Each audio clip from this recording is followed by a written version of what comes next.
All right. Well, we're going to be looking at one of the more shocking, I think, passages in the New Testament tonight from James chapter 5, where we get into the whole question of the rich and the poor. He says, "Come now, you rich, weep and howl for your miseries which are coming upon you. Your wealth has rotted, moths have eaten your clothes. Your gold and silver are corroded. Their corrosion will testify against you and eat your flesh like fire. You have hoarded wealth in the last days. Look, the wages you failed to pay the workmen who mowed your fields are crying out against you. The cries of the harvesters have reached the ears of the Lord Almighty. You have lived on the earth in luxury and self-indulgence. You have fattened yourselves in a day of slaughter. You have condemned and murdered innocent men who were not opposing you." Wow, what a passage. Makes you wonder, who are these people that he's so upset at? The rich. Weep and howl, you rich.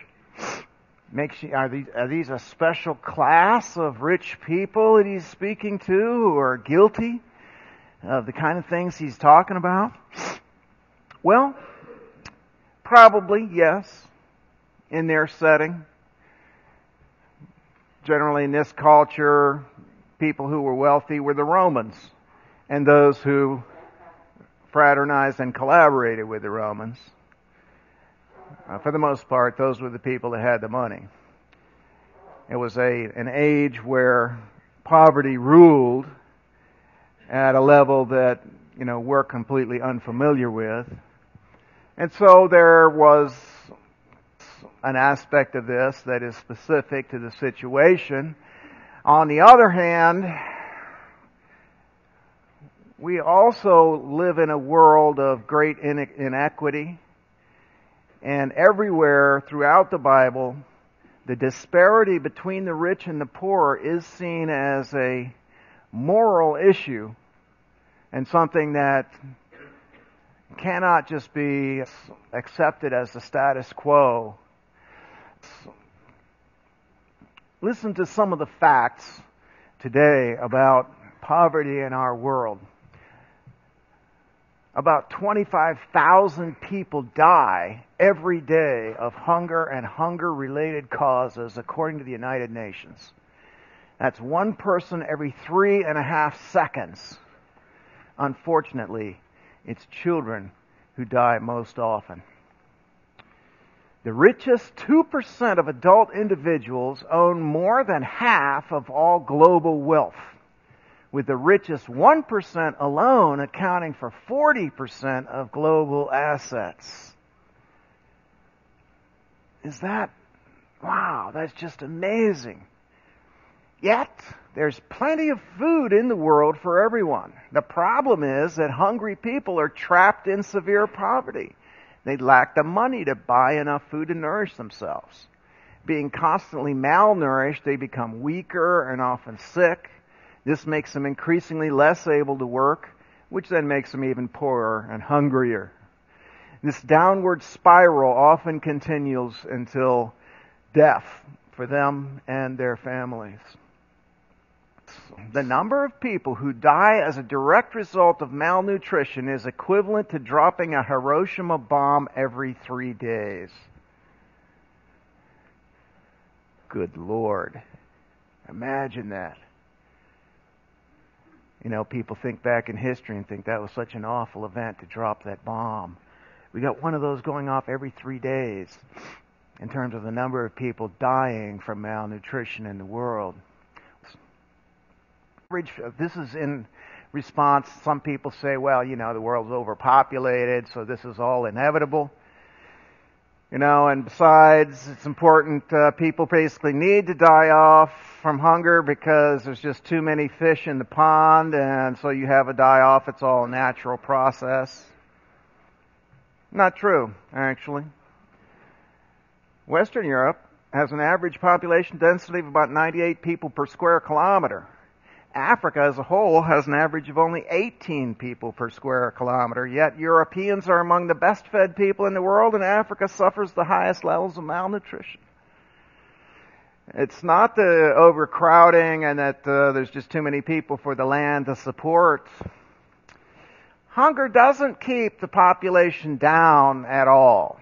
In fact, it actually keeps it up.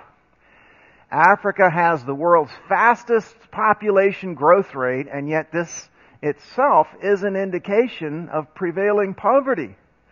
Individual families will remain large as long as they lack the economic security that we take for granted in the North. In poor cultures, where several of your children are likely to die before they reach adulthood, and where you need grown children to support you in your old age, it's important to have big families. And they're going to continue to do that as long as poverty reigns. It's only in affluent countries that we see the birth rate start to decline because people don't feel the need to have lots of children anymore. Almost half of the world, over 3 billion people, live on less than $2.50 a day income, gross income. The GDP, gross domestic product, of 41 heavily indebted poor countries, 567 million people, is less than the wealth of the world's 7 richest people combined. 7 people on earth have as much money as all of those countries put together. 41 heavily indebted countries. Nearly 1 billion people entered the 21st century unable to read a book or to sign their names. That's 1/6 of the population of Earth, so uneducated that they can't read a single word. And in a world that increasingly turns on the question of technology and information, those people are not in very good shape to get out of poverty. Less than 1% of what the world spent on every year on weapons was needed to put every child into school by the year 2000. Yet it didn't happen.